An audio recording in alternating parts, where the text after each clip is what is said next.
Hello, ladies and gentlemen, and welcome to another edition of Mark Isaac Potter Presents. Today we're visiting with the marvelous and I've heard stupendous Rob Ralston, who is a very wonderful man and is in the special needs community as a caregiver. Rob, welcome to the show. It's good to see you. Greetings. You were telling me about your son Josh and that he's at the house and you're at the plumbing shop. Yeah. I've got the blessings of the family business, and Okay. so my dad had this building. He bought this building, and it's big enough for me and my three sons. My dad went to heaven in '92, so it's a great way to. I've got all my projects here. It's a giant building, and my brothers helped me build a couple of bathrooms up here. I got a full bath and a half bath and so he plays in the shower. He loves water. So Oh, he's 23 and nonverbal. And yeah. so what we're with autism, so what I'm doing is that he loves to come here and he'll play in the shower, and he loves to his thing. A lot of these kids have interesting habits, and he loves, since he was 3 when the autism came on, that he's carried a toy in his hand. And Oh, and the latest thing is he likes to throw them, and he wants me to go get them. And so it's good exercise, and sometimes I balance, like he wants to throw his toys over the fence into the neighbor's yard. Well, I had to turn the lock yeah, around on the house so he can't get out to do that. And yeah, and so on the other hand, it's good exercise running up and down the steps, and it's what he wants to do. So yeah, we've had ABA therapy, applied behavioral analysis, and I really like it that it's in the autism community. I love the higher functioning kids can get mad about a lot of stuff, and that's a good problem to have. I wish my yeah, son was higher functioning enough to get all mad about that. That I think that it's a good first step in the olden days where the kids are all their senses are on at one time, and they can't look at people because there's too much going on at their face, and so they look down, and they can't filter out stuff. So yeah, what they like is routine. Well, the Pavlov's law, if you ring the bell, the dog salivates. So then and the autistic kids took to this. Well, we like routine. And so the first ABA people said, well, they're not in there. We're just going to train them. They're, they're, and and it's really what they like is routine because they can trust it and it feels safe. yeah, They're in there. They're not black and white thinkers. They right. they they seem rigid because that's how they stay safe. That's a symptom of the autism, not a symptom of not being intelligent, Okay. not having the ability to calm down and to adapt. And it Right. depends on the autism, because if you met one kid with autism, if you only met one kid with autism, they're all different. And with the autism now, the exciting thing about it, at least for me, is that you have the the lower functioning and the high functioning, and we're gathering everybody up into the autism spectrum disorder, because they used to call it Asperger's was the high functioning. Now they found out that Mr. Asperger's over in World War II in Germany didn't do nice things, so we had we had to change the name. So the higher functioning the higher functioning individuals are mad. Well, wait a minute, we're Aspies. You can't change our name. And I say, well, hold on now. Let's all work together. Let's gather everybody up into the autism spectrum disorder. And Yeah. because you've got kids with ADHD that are bouncing off the walls, and then you have the lower functioning kids. So why don't we all work together? And, and so that's what I'm asking them to do. And Yeah. so what I do is that I'm taking what I've learned from, been married for 30 years. We had Josh late in life, and I want to help the other parents who have the older kids. So there's a Right. short elevator speech and a longer one. So I'll give my branding people say give the short one first. So what I want to do is I help these parents with the lower functioning kids. What do you do when the school bus stops coming? Because you've had school, you've had 6 hours to, Right. where the child was at school where you could work, that one parent could work the side hustle, they could work their day job. If they was a single parent, they could go to school, they could work. Now the child who needs 24-hour care is with you all day long, and they think, well, Yeah. I'll find the adult daycare at the nursing home. Well, the nursing home Okay. wants one lower functioning kid that's in a wheelchair or a bed, so they can have one person watching three kids. Well, our Yeah. kids are bouncing off the walls, and so I help those parents. Okay, what's the next step?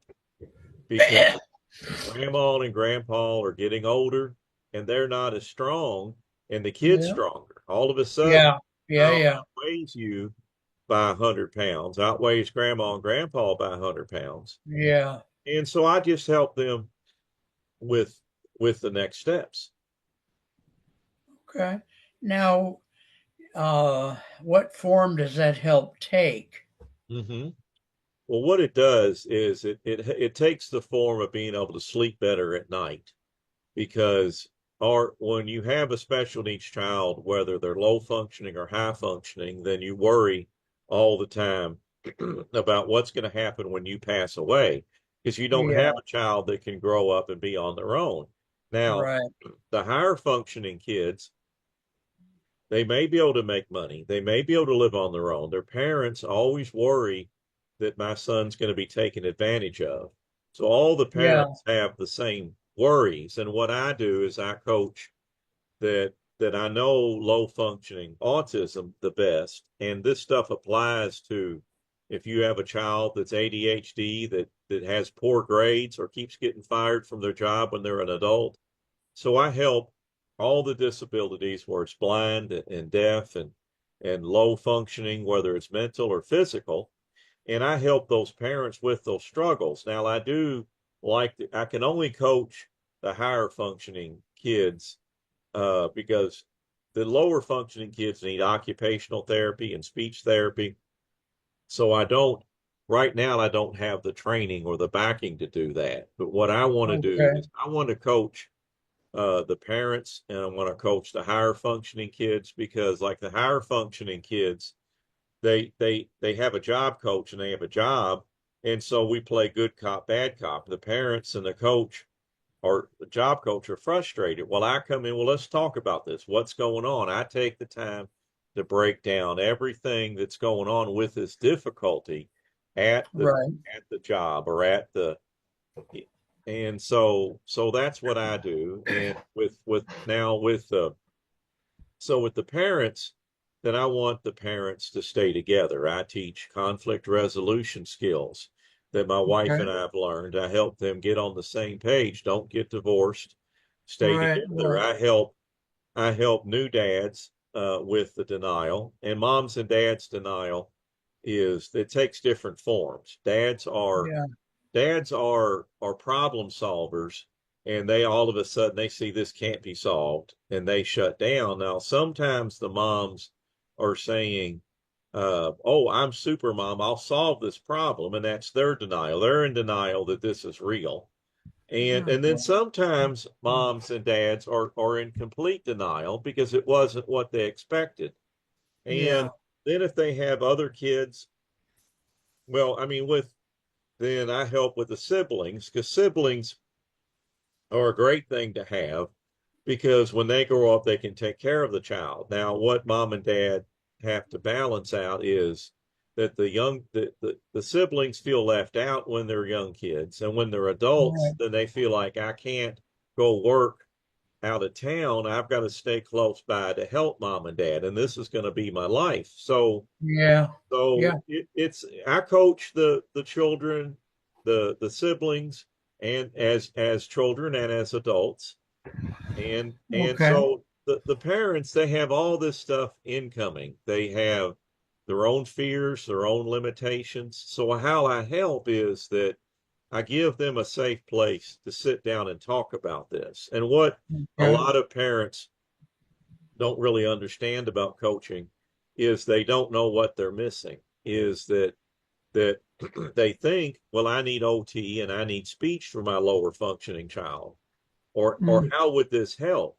And when they get somebody, a parent that I've experienced all these things, I've heard all these things, I'm where you're at, even if my child is not on the same level or different problems, then what I do is that I don't consult or mentor or give advice. And what that's kind of strange is that you, from the outside looking in, you think a therapist is supposed to do that, to mentor and to give advice. yeah, You're yeah, not supposed to. The ones that are, they tell us in coaching school and therapy school, we're supposed to sit on our hands and listen because the answers are inside of our clients. We can lead them right, with right, right. motivational Yeah, interviewing. We can say, well, what would happen if you took the kids and you put them in the car and you drove half the night and you woke up at the swim park? And so we don't say you need a vacation. That we plant that seed. So the a therapist that the power goes to their head, or they've got all these debts that they're trying to pay to be in school, and yeah. sometimes they don't understand that, or they don't Mm, believe in that. That's, well, I mm, make money helping, giving advice. So yeah, what happens with the average public is they don't understand, what are coaches do? Well, what do therapists do? Therapists help you with the past, and coaches help you with the future. So when I'm mm, coaching somebody and yeah, I teach them these conflict resolution skills, and stuff keeps coming up from their past, I say, well, go to your therapist and work it out, and then come right, back to me, and get some homework, and we'll work on that. right, right. And so Okay. I help them. I help them help mom and dad, or if they're not married, or we've got partners, and we've got gay couples, Whatever the situation whatever is. whatever Yes. they Yeah. have, they're committed to that child, and let's not have all these other distractions. And if I could Yeah. help them weed out the distractions themselves, then they Right. sleep better at night, and then they're not overwhelmed, and then more information, because I've got all the resources. I don't tell them that first time. Get them stabilized, Yeah. and then they can go look at those resources. Or Right. if they Right. come in hot and they say, I want the wheat gluten-free diet, I'll say, okay, well, here's some resources, visit with them, and then come back to me. When they come back, I say, well, now, how do you think this is going to help your child? Well, I think it'll help do this. Well, tell me more about that. Tell me more about Yeah. that. Tell me more about that. The Right. the the W questions and the how questions, and that's what us coaches do. And the more the parents talk, then they pick up little things, because I'm not an expert on any of these therapies. I'm an expert on sitting on my hands and trying to get the parent to figure out, okay, What, what are what your works? what are your I asked, what are your pain points? Well, it's potty training, it's Yeah. outbursts, speech. Yeah. Okay, well, let's talk about, if that was solved, how would it help? Yeah. And I can recommend Michelle B. Rogers. She works on those three things. She's put up your butt New Jersey therapist. Well, that Hmm. may work for one person, but if you want a soft spoken handheld person that has more training than me, I'll send the moms out to Michelle B. Rogers in Hmm. California. And that's Okay. and so it's that's what I do. It's an amazing thing. I just can't help but admire you a lot because Mm-hmm. there's just so much there, and it's for most people it's just completely unknown territory, Yeah.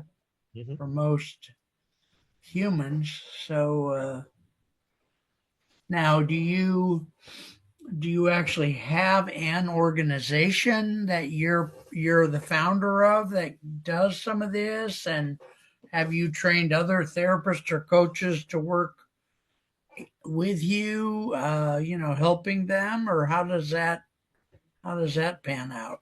Well, how it pans, you know, for now, I'm a one horse show that I have my autistic son that pulls me every which direction. So Right, what I'm doing is I have my day job at the family plumbing business, and I'm stepping back from that a little bit by little bit. And guys, I want to ride around in a car and take my son to different therapies and have the options when the Medicaid ladies can't watch him.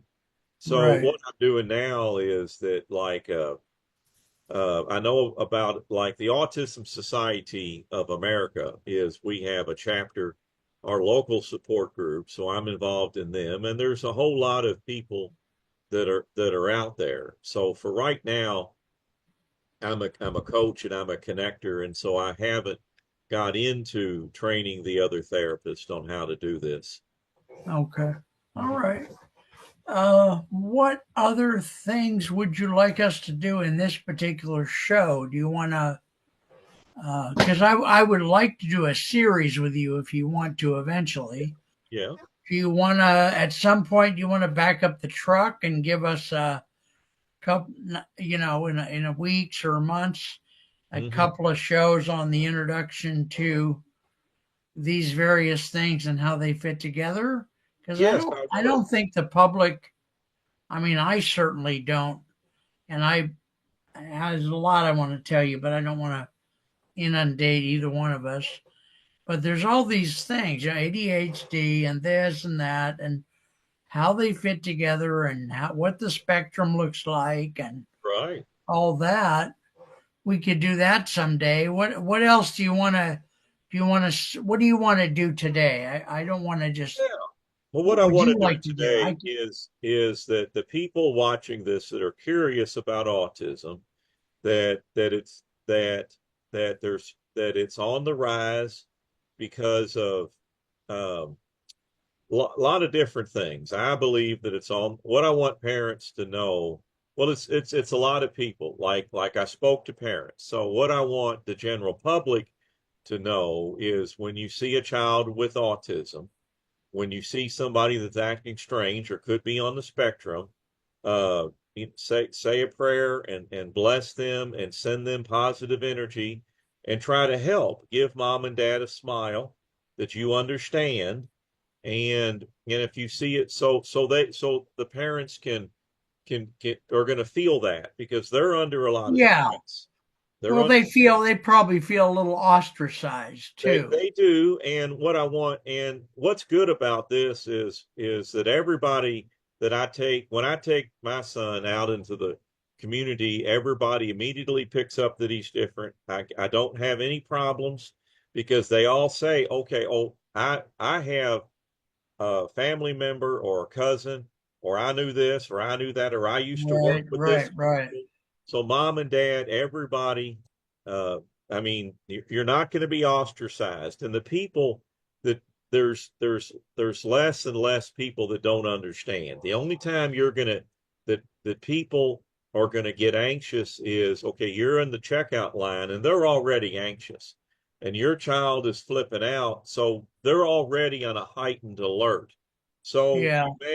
So what I recommend to those parents is go to the same store that you go to all the time because the managers will know if your child runs off from you, they'll say, grab him. You can yell, grab him, and they will.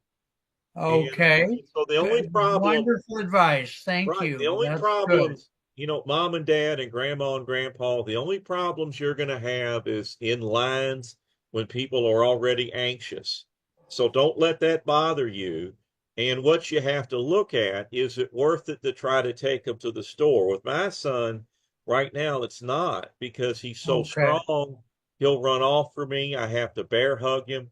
He's, Right. and so you have elopement issues. So I'd like to talk, I would, talk to the general public about how to support us.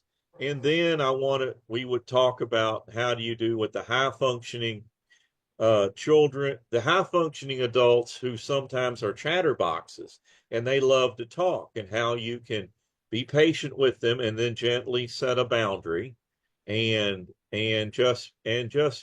so there's things, there's all sorts of things with the adults, and then you have Down syndrome, and you have cerebral palsy, you have special needs like the wheelchair people. They're very independent. You want to help and grab their wheelchair, do not do that. And Yeah. just look at from afar, and they'll catch your eye. If they want your help, say, hey, can you help me here? And they will. Yeah. Or you can just stand back. Like if you notice a family, they got a special needs child, and they got a group of kids, well, just hang back a little bit, help watch mom as she gets everything in the car, and just hang in your car a minute in case Right. one of them runs off, but stand Okay. back far Yeah. enough so you don't spook mom. But Right. there's Right. all my wheels are spinning, Mark, and I'll get more ideas to you. It's that include like special needs. You have the mentally ill, you have the people with bipolar and schizophrenia, and like one mom, my son won't take his medicine, he's homeless. We drag him in, he takes his medicine, he feels better, but then he goes back. Well, welcome Yeah. to the special needs community. You're one of us. Hmm. And Okay. so, So that's bigger than I thought. Is yeah. there any is there any umbrella word that you would use to cover all of that? Hmm. Yeah, there is. What would that be? What would that Well, word or phrase it's be? called neurodiversity. Okay. What we're doing Okay. is, like I started in the beginning, we stopped using the term Asperger's, and Right. it is we said we're gonna put everybody under the autism spectrum disorder, and now we stopped doing that, and we're moving to neurodiverse. Because what I Okay. want people to understand is, in the olden days, we called them mentally retarded. So people, Right. No, no, no. I'm we old enough to remember that. Yeah. we do not want to use the word retarded, because Okay. and we want to use the word, and because that's a very triggering word, and we want to be ready to bless the higher functioning ones that are triggered, and that's a Okay. good problem to have. That they're Okay. Because they can go out and they can make money and they can speak and they can advocate for ourselves, because Yes. the Yes. lower functioning need some Mhm. help. So Yeah. we got neurotypical, which is all of us regular people, and then we've got What? Say that phrase again. well, it's neurotypical, because Okay. Okay. neurotypical, Okay. you're calling normal, and so like we used to call normal and abnormal. Well, we don't want to yeah, You don't want to say that we anymore. don't want to say that anymore. Um yeah, let me Oh yeah, boy. I've got my guy downstairs that I got to go let in, but I think All the right. main thing is we can pause the recording or we can cut it loose. Um It's entirely up to you. I really would just want to be of service to you. So yeah, whichever thing is better for you, we'll do that. What's I better for think you? I'll say that the thing I want to leave them with, look for neurodiversity and be ready, and don't get triggered by, oh, DEI, diversity, equity, inclusion. No, we're not about Yeah. that. These are vulnerable people that need our Give support. us a piece of contact information before you have to go Yes, what I got downstairs. to go is my Yeah, website. It's a long one. it's all right. It's life coaching for special needs families. Life Okay, got it. coaching for special needs families, and also call and text me on my cell phone anytime. I'm on Eastern time zone. Call during the daytime at that. Text me anytime. My You're cell telling me that, or you're telling the I'm public telling the that? public that All here's right. my cell Okay. number, and when it All blows right. up, I'll handle it. All right, boss. All right. Because God bless. You take I've care. got, yeah, too long of a number, too long of a name, but my cell number is 502-541-5038. And if you can put that in the show notes, then they can I click on will. both. Yep. I will. Okay, Take I care. gotta God go. bless you, man. Take care. Bless you. Here we go. Got to All hit right, leave. boss. Talk to you soon.